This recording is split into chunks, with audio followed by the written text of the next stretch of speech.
Selamat malam warga Jemaat GPIB Trinitas Kota Wisata Cibubur yang berada di rumah. Kita patut bersyukur bahwa pada hari Rabu ini tanggal 24 Juni 2020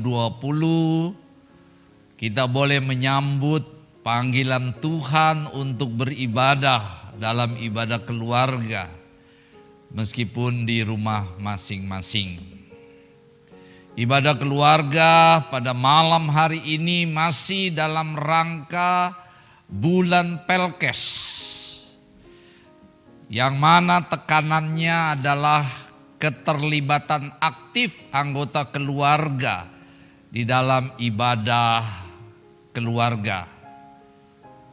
Bapak, Ibu, saudara dan anak-anak diharapkan mengambil bagian di dalam ibadah ini sesuai dengan liturgi yang telah disampaikan kepada seluruh warga jemaat. Dan harapan saya, ibadah keluarga ini sungguh meneguhkan kehidupan beriman kita, memberikan keteguhan hati kita untuk selalu percaya kepada Tuhan Yesus Kepala Gereja dalam situasi apapun. Selamat beribadah, Tuhan Yesus memberkati.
Saudara-saudaraku, di tangan saya ada sebuah gelas yang kosong. Tidak ada airnya. Dan ini di sebelah kanan ya. Dan di sebelah kiri saya ada gelas yang berisi air, penuh dengan air. Satu kosong, satu penuh dengan air. Saudara mungkin bertanya, apa maksudnya nih Pak Pendeta? Seorang penafsir Alkitab atau seorang penafsir surat Rut, seorang pendeta teolog dari Indonesia, dalam buku tafsirannya dia memberi judul pasal pertama dari kitab Rut, judulnya Naomi yang kosong.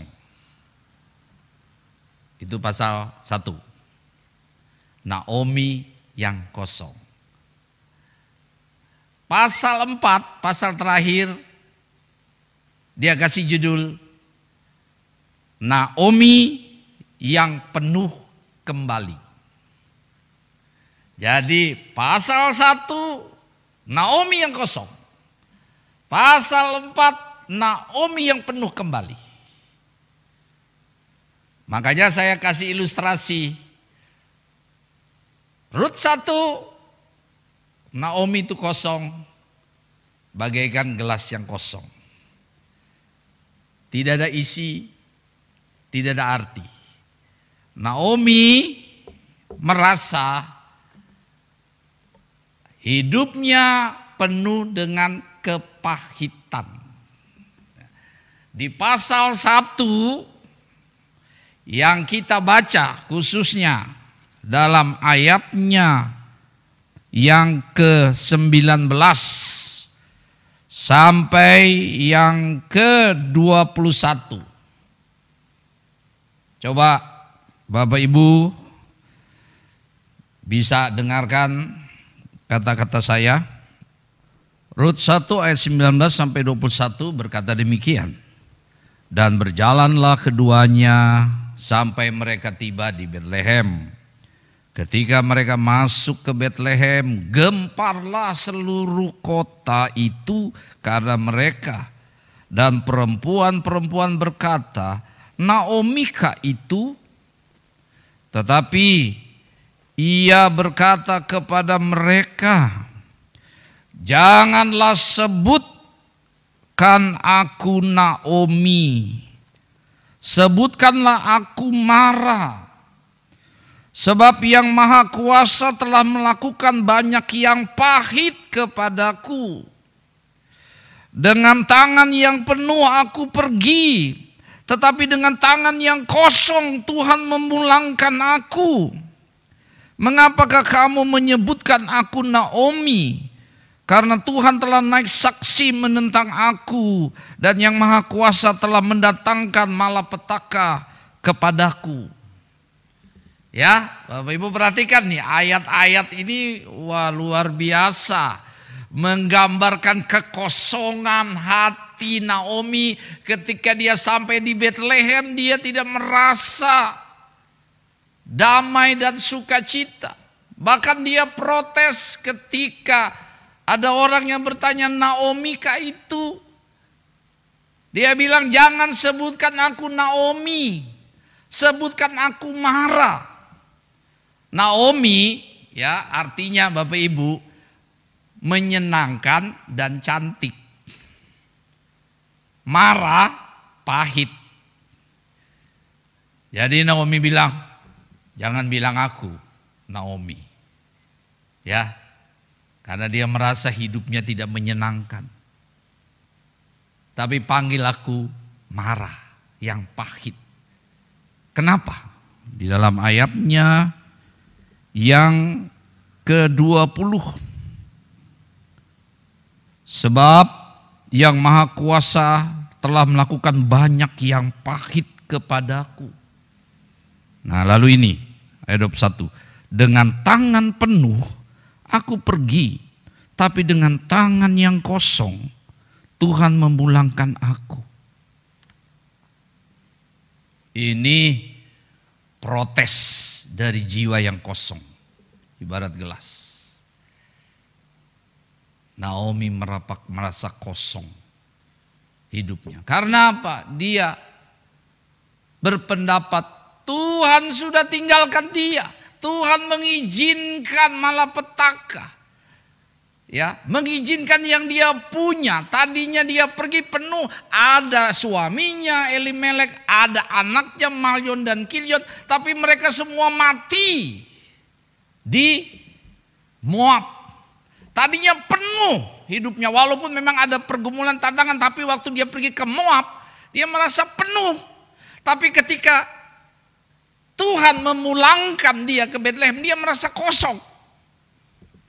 Yang ada hanya kepahitan. Nah itulah sebabnya penafsir surat Rut mengatakan pasal 1 itu bicara Naomi yang kosong. Yang saya mau gambarkan dengan gelas yang kosong. Pahit. Akar pahit, ada luka batin, merasa hidup hampa. Tapi di dalam pasal 4 ya diberi judul Naomi yang penuh kembali. Gambaran gelas ini. Dia penuh kembali. Karena apa? Di pasal 4 Bapak Ibu coba perhatikan. Dalam ayatnya yang ke-13 dan 14. Saya bacakan. Ke-13 sampai 15. Lalu Boas mengambil Rut dan perempuan itu menjadi istrinya dan dihampirinya lah dia. Maka atas karunia Tuhan perempuan itu mengandung. Lalu melahirkan seorang anak laki-laki. Sebab itu perempuan-perempuan berkata kepada Naomi, terpujilah Tuhan yang telah rela menolong engkau pada hari ini dengan seorang penebus. Termasyurlah kiranya nama anak itu di Israel. Dan dialah yang akan menyegarkan jiwamu dan memelihara engkau pada waktu rambutmu telah putih. Sebab menantumu yang mengasihi engkau telah melahirkannya. Perempuan yang lebih berharga bagimu dari 7 anak laki-laki. Jadi di akhir surat Rut pasal 4 ya dikisahkan Naomi memiliki lagi pengharapan. Jiwanya terisi kembali karena Tuhan yang lakukan melalui perkawinan Boas, seorang yang kaya raya, dengan menantunya Rut. Dan kemudian lahir Obed yang kalau kita perhatikan sudah disampaikan kemarin itu nenek moyangnya Raja Daud. Nah, jadi ingat Bapak Ibu ya, dari hidup yang terasa kosong kemudian Allah proses, Allah intervensi menjadi hidup yang penuh. Nah itu pasal 1 dan pasal 4. Pasal 2 dan 3 mengisahkan proses bagaimana Tuhan mengisi kembali jiwa Naomi yang sudah merasa tidak berarti, yang merasa kosong, yang penuh dengan kepahitan. Pasal 2 diawali pertemuan Rut dan Boas. Itu pertemuan awal. Tapi itulah jalan masuk yang Allah mau pakai untuk menolong Naomi. Yang kita baca pasal 3 itu bicara pertemuan Rut dengan Boas di tempat pengirikan. Di mana pasal 3 ini mau memberitakan ada peningkatan hubungan ya yang lebih akrab, lebih intens antara Rut dan Boas. Di pasal 3 ini Bapak Ibu dan saudara-saudara ada 3 kata kunci ya, yang saling berkaitan dan yang sering diulang-ulang. Tempat pengirikan atau bahasa Ibraninya goren itu diulang 4 kali. Kemudian kata berbaring, sakap, itu disebut 8 kali. Simbol, berbaring itu simbol bahwa inilah tanda Rut siap untuk dinikahi oleh Boas. Lalu kata ketiga, menebus. Bahasa Ibraninya goel disebut 7 kali. Nah, 3 kata ini penting. Yang mau saya tegaskan kepada Bapak Ibu saudara-saudara bahwa kisah ini sebenarnya mau menjelaskan 2 hukum yang sangat penting dalam kehidupan umat Israel pada waktu itu. Yang pertama, hukum tentang penjualan tanah keluarga dan penebusnya atau penebusannya. Yang kedua, bicara mengenai hukum tentang pernikahan janda tanpa anak. Ya, pernikahan levirat. Ya, pernikahan dengan ipar. Nah, ini yang sebenarnya khususnya di pasal 3 dan gongnya di pasal 4. Pasal 3 cukup panjang, tapi saya mau ringkas saja. Ayat 1 sampai 5 itu bicara pendahuluan. Coba kita perhatikan. Ayat 1 sampai 5. Ya, pendahuluan yang berisi dorongan kepada Rut oleh Naomi untuk datang ke tempat pengirikan. Tempat pengirikan itu adalah tempat ya setelah jelai ya atau gandum.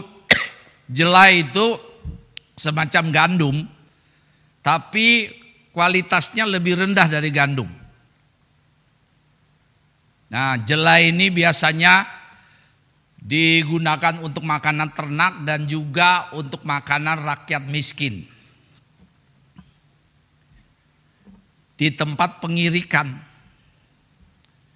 dimintalah oleh Naomi, Rut pergi ke sana, kamu dandan yang cantik. Ya, coba lihat Bapak Ibu ayat 3. Maka mandilah dan beruraplah, pakailah pakaian bagusmu dan pergilah ke tempat pengirikan itu. Tapi janganlah engkau ketahuan kepada orang itu sebelum ia selesai makan dan minum.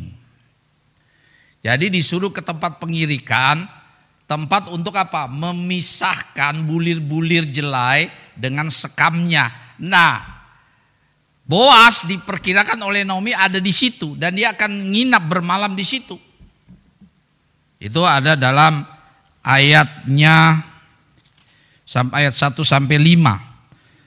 Ayat 5 Rut bilang, lalu kata Rut kepadanya, segala yang engkau katakan itu akan kulakukan. Apa yang dilakukan? Rut akan datang ke tempat pengirikan lalu akan sembunyi di selimutnya Boas. Ya, pada waktu malam. Bapak Ibu bisa baca ayat yang kelima. Nah, bacaan kita ayat 6 sampai 15 itu bagian kedua. Itulah dialog percakapan antara Rut dan Boas.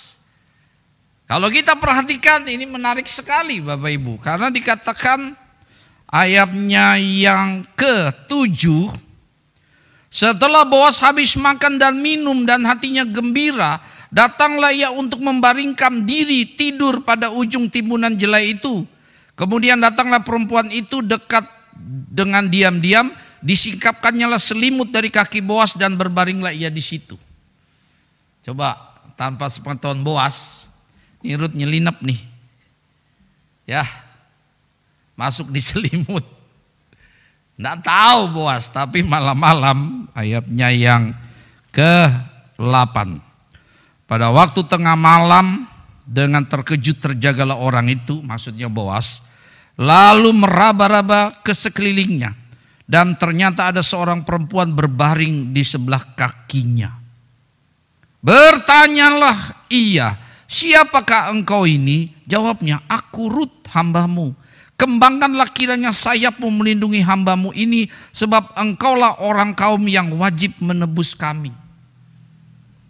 Jadi Rut ini memang ya sudah diatur oleh Naomi untuk melakukan ini. Karena Naomi tahu, Bapak Ibu, ya, Boas itu adalah sanak dari Elimelek. Coba perhatikan ayatnya yang pasal 2 ayat 1. Pasal 2 ayat 1 saya bacakan. Naomi itu mempunyai seorang sanak dari pihak suaminya, seorang yang kaya raya dari kaum Elimelek, namanya Boas. Jadi Naomi ini memang mau mengatur, ya, karena ada hukum di sana, hukum Levirat tadi, ya, bahwa Naomi itu bisa kawin dengan Boas, bisa kawin. Perkawinan itu banyak, ya, untungnya bagi Naomi. Dia akan terjamin, lalu Boas pun wajib membeli tanah milik Elimelek. Itu ada di dalam hukumnya, ya, supaya tanah itu jangan jatuh kemana-mana. Dan juga dengan kawin dengan Rut, nah, ada penerus keturunan, nanti punya anak. Jadi udah didesain oleh Naomi seperti ini. Boas terkejut dan dia bertanya. Kemudian Rut bilang, kembangkanlah sayapmu, artinya ya kau tebus aku, termasuk menikahi aku. Itu pemahamannya. Nah, ayat 10 saya bacakan. Lalu katanya, diberkatilah kiranya engkau oleh Tuhan, ya anakku. Sekarang engkau menunjukkan kasihmu lebih nyata daripada yang pertama kali itu. Karena engkau tidak mengejar-ngejar orang muda, baik yang miskin maupun yang kaya. Oleh sebab itu anakku, janganlah takut, segala yang kau katakan itu akan kulakukan kepadamu. Sebab setiap orang dalam kota kami tahu bahwa engkau seorang perempuan baik-baik. Maka sekarang memang aku seorang kaum yang wajib menebus. Tetapi walaupun demikian masih ada lagi seorang penebus yang lebih dekat daripadaku. Nah, percakapannya udah, ya, sudah menjurus nih ke hal-hal yang sangat prinsip dalam kitab Rut ini. Tapi memang Boas tidak memandang rendah Rut, karena dia tahu Rut ini orang baik-baik. Ya, ini dilakukan ya untuk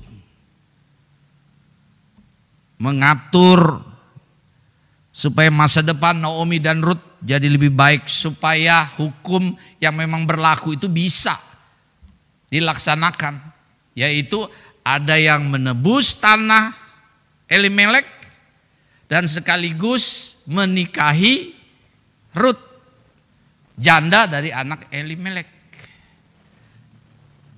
Yang harus menikahi atau yang menebus adalah ada urutannya. Pertama saudara Elimelek, mungkin saudara kandung. Makanya Boas bilang masih ada yang lebih dekat, ya, yang lebih berhak menebus. Kalau dia tidak bisa, tidak mau, nah baru saya. Itu ada di dalam ayatnya yang ke-13, ya, yang ke-13 saya bacakan. Tinggallah di sini malam ini dan besok pagi jika ia mau menebus engkau, baik, biarlah ia menebus. Tapi jika ia tidak suka menebus engkau, maka akulah yang akan menebus engkau demi Tuhan yang hidup. Berbaring sajalah tidur sampai pagi. Ya, jadi singkatnya sampai pagi Naomi tidur di situ, tapi tidak terjadi apa-apa yang tidak baik, Bapak Ibu. Karena semuanya kan berjalan dengan baik. Nah, intinya Boas mau bilang, aku siap, tapi harus tanya dulu orang yang berhak. Karena Boas ini hanya keponakan dari Elimelek, sedangkan mungkin ada saudara kandung Elimelek yang lebih tepat atau lebih berhak menebus tanah sekaligus menikahi Rut. Nah, dalam ayatnya yang ke-16 sampai 18, Naomi tanya kepada Rut, ya, apa yang terjadi? Rut ceritakanlah, termasuk ketika selendang Rut diisi oleh jelai untuk dibawa pulang. Itu perintah Boas. Bapak Ibu lihat di ayatnya yang ke-15 itu. Jadi inilah strateginya. Dan pasal 4 di end-nya bagus. Akhirnya orang yang mau menebus, yang berhak menebus, ternyata tidak menebus karena dia pikir cuma menebus tanah, tapi tatkala harus menikahi Rut, dia tidak bersedia. Ya, Bapak Ibu bisa baca dalam ayat-ayat awal tuh di dalam pasal 4. Sehingga Boas yang tampil. Nah, akhirnya dalam ayat 13 pasal 4, lalu Boas mengambil Rut dan perempuan itu menjadi istrinya. Dan dihampirinya dia, maka atas karunia Tuhan perempuan itu mengandung lalu melahirkan seorang anak laki-laki. 10 tahun perkawinannya dengan Kilion, Rut tidak punya anak. Tapi dengan Boas, ya, dia punya anak yang menjadi keturunan nenek moyang Raja Daud. Nah, di sini Bapak Ibu perhatikan judul yang tadi saya sampaikan. Di pasal 1 Naomi yang kosong. Di pasal 4 Naomi yang diisi penuh kembali. Yang diungkapkan dalam pasal 2 sampai pasal 3. Bapak Ibu perhatikan, di pasal 1 seolah-olah Naomi menyalahkan Tuhan. Tuhan yang mendatangkan kepahitan ini. Tuhannya lah yang mendatangkan malapetaka ini. Tapi di pasal 4 itu berubah. Dan cara Tuhan luar biasa. Justru dia hadirkan orang asing. Moab. Bukan saja menolong masa depan Naomi, tapi Rut dipakai oleh Allah sebagai bahagian karya keselamatan kepada umat manusia. Karena Rut adalah di silsilah Yesus, namanya ada. Luar biasa Bapak Ibu kisah ini. Apa yang bisa kita petik? Yang saya mau katakan pertama, bisa saja saat ini sekarang hidup kita kosong. Seperti Naomi di pasal 1. Kita merasa hampa. Mungkin Bapak Ibu mengalami hal-hal yang tidak diharapkan. Di tahun 2020 dari Januari sampai bulan Juni ini. Masalah COVID lah, belum ada lagi tantangan-tantangan, semuanya rasanya pahit. Mungkin di tahun ini Tuhan mengambil kekasih kita, suami, istri, anak kita. Kita merasa aduh sendiri. Ya. Kita merasa hidup seolah tidak menyenangkan. Kita bertanya, Tuhan, kenapa Engkau izinkan ini terjadi? Mungkin kita mulai ragu akan kebaikan Tuhan seperti Naomi. Kita bagaikan gelas yang kosong. Tapi Bapak Ibu, cerita Naomi seharusnya membangkitkan pengharapan kita. Karena Allah punya cara. Allah mampu mengisi kembali kekosongan Naomi. Dan Allah mampu dalam Yesus Kristus mengisi kekosongan hati kita. Kekosongan hidup kita. Ketidakberdayaan kita. Kekecewaan kita. Kegelisahan kita. Kecemasan kita. Kemarahan kita. Allah pakai Rut untuk Naomi diisi kembali. Artinya Bapak Ibu, Kadang Tuhan izinkan kita mengalami situasi-situasi kelam. Tapi kita harus memiliki percaya. Tuhan punya rencana apa di balik kepahitan kita, kekalutan kita, kepahitan kita. Yang jelas Tuhan bisa utus seseorang yang kita tidak perhitungkan. Tuhan bisa menolong kita. Tuhan bisa menyatakan karyanya melalui seseorang yang kita tidak duga sebelumnya. Karena itu tetap punya harapan. Jangan larut dan jangan fokus pada kepahitan dan kekecewaan. Percaya ada proses yang Tuhan lakukan. Pasal 2 dan pasal 3 dari Rut itulah proses yang Tuhan pakai untuk mengisi kembali hati yang lara dari Naomi. Mengisi kembali hati yang penuh dengan kepahitan. Dan Tuhan bisa lakukan untuk saya, untuk Bapak Ibu dan untuk saudara-saudara yang merasa begitu kosong hidup.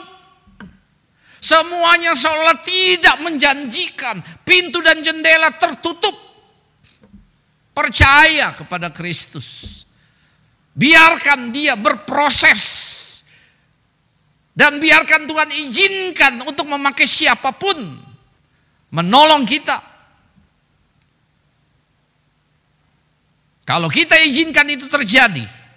Maka Bapak Ibu. Yang tadinya kosong hidup kita. Tuhan bisa isi seperti Naomi. Menjadi penuh.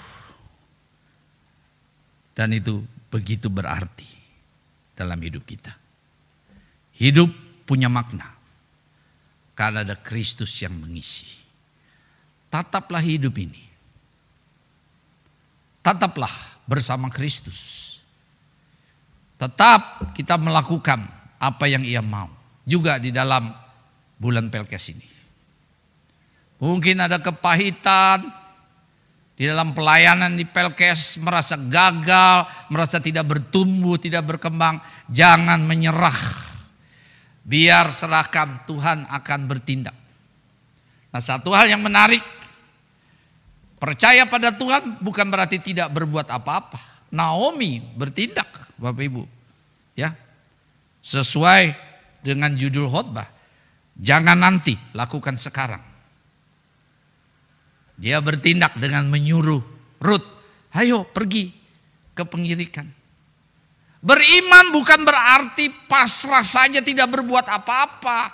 Ada yang Tuhan izinkan kita lakukan untuk melakukan penggenapan apa yang Dia mau rancang bagi kita. Bertindak Bapak Ibu dengan iman dan itu pasti benar. Adakah hidup kita kosong? Berharap kepada Dia. Dan Dia akan mengisi dengan penuh dengan caranya di dalam Tuhan Yesus Kristus. Selamat malam, selamat berjuang. Tuhan memberkati. Amin.